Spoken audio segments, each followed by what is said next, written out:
November 2025, a very detailed analysis for Taurus rising or Taurus moon.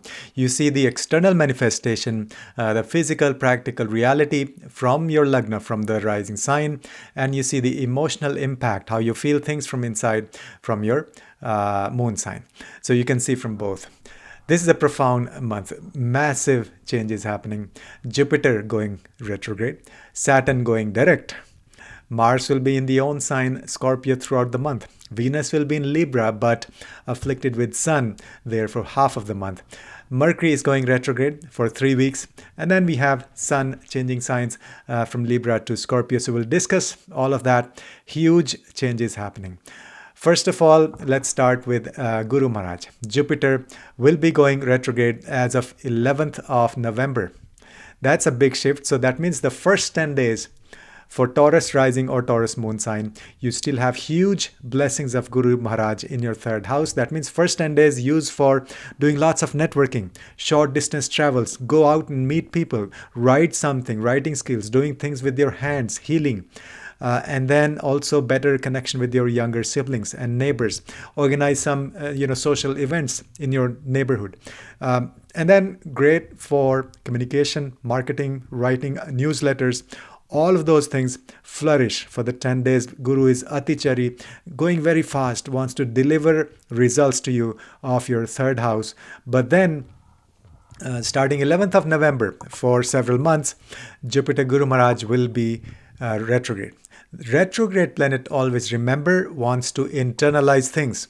It'll give you results more that are internal rather than external manifestation, right? So now Jupiter, as you see in this chart, Jupiter is the ruler of your 8th house and your 11th house for Taurus zodiac sign, for Taurus rising or Taurus moon. So 8th house and 11th house, those matters will be internalized. This is a huge blessing for Taurus rising. For your 8th house matters because 8th house naturally is going inwards. 8th house is all the esoteric wisdom.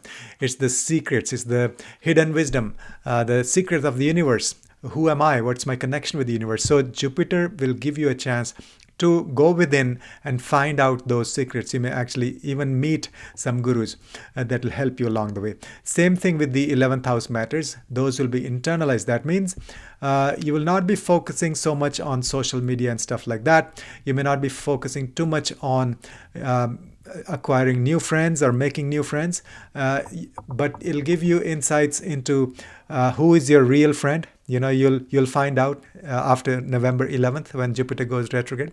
Also, it will give you a lot of ideas how to serve the humanity in a sattvic dharmic manner. So that's the retrograde Jupiter for you. And then of course retrograde Jupiter means it wants to go back and give you results of your second house. So the finances will be the focus, the family wealth.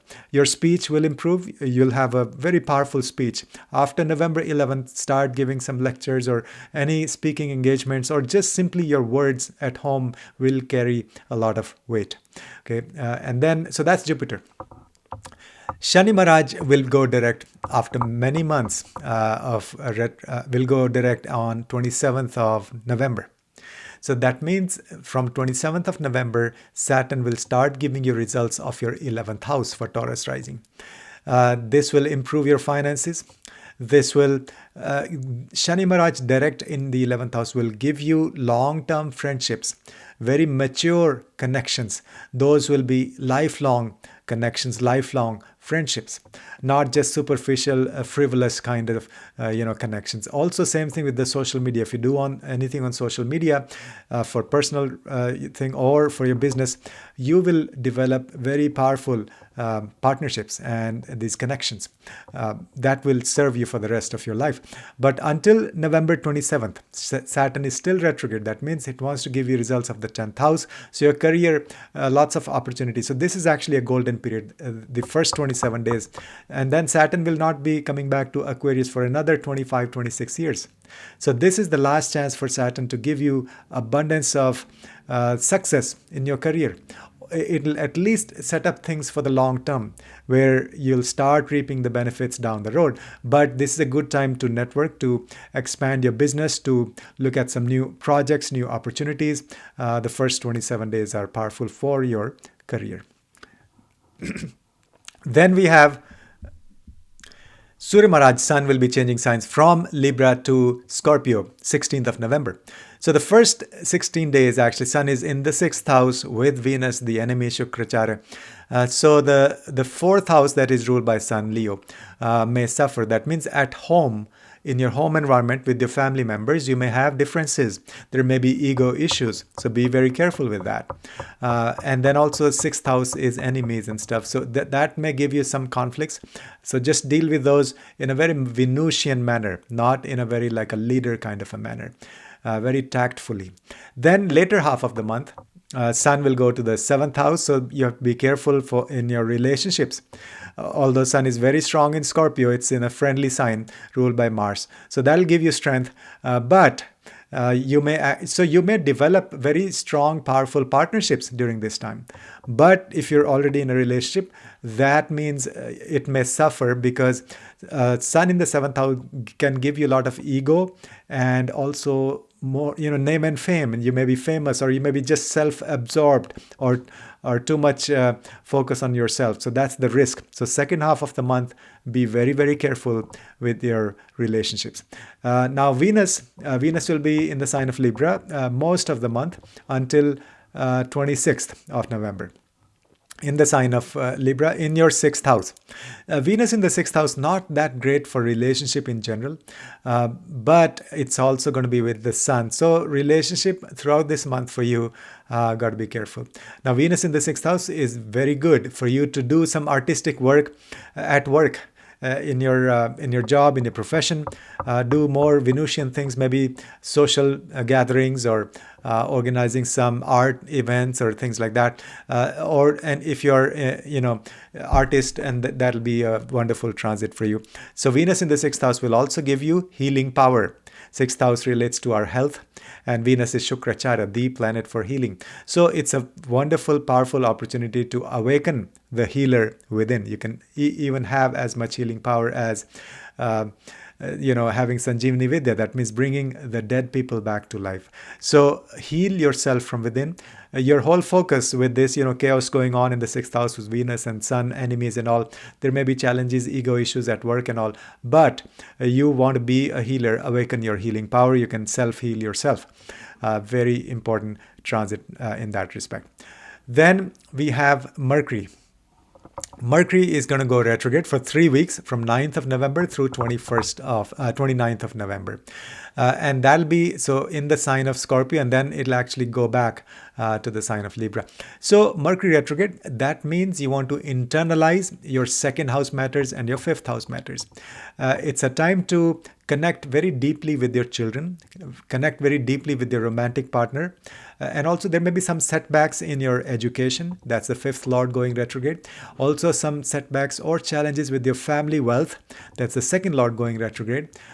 So this is the time to reevaluate, to go within and understand what's going on with your family wealth, with your children, with your romantic relationships. Also, there may be some reversal in your stock market, in your investments, although this is not financial advice.